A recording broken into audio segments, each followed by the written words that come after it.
طيب، صباح الفل عليكم. انا بحاول بصراحة من الكم العصبية والخنقة ما اتكلمش في الموضوع بتاع المدرسة بتاع سيدز الدولية.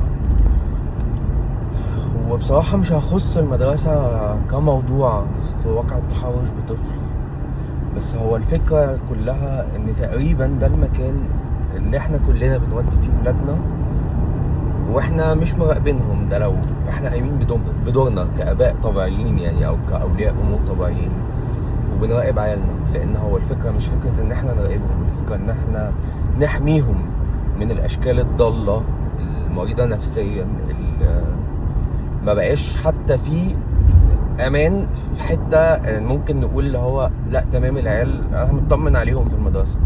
المدرسة الحتة الوحيدة تقريبا اللي انا ما ببقاش عارف نسبة امان عيالي فيها عاملة ازاي. بس خلينا ناخد الموضوع من ناحية تانية. اللي مثلا عياله بتروح المدرسة مع سواق، ممكن تركب كاميرا في عربيتك اللي هي الداش كام، تقعد ويبقى ليها اكسس على الموبايل عندك صوت وصورة، تبقى متابع اللي بيحصل.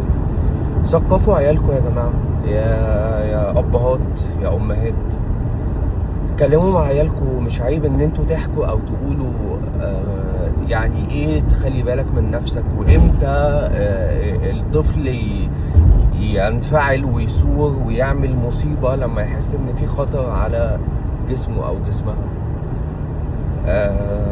الموضوع بقى مؤذي نفسيا، الموضوع بقى متعب بطريقة محدش يتخيل، يعني اكيد كلكم متخيلينها. بس الموضوع لا، الموضوع عامل حته سودا جوه دماغ الواحد، اللي هو انا هطمن على عيالي فين لو هم مش جنبي في بيتي؟ هطمن عليهم ازاي وامتى وفين؟ هو ايه اللي بيحصل؟ هو بجد هو ايه اللي بيحصل؟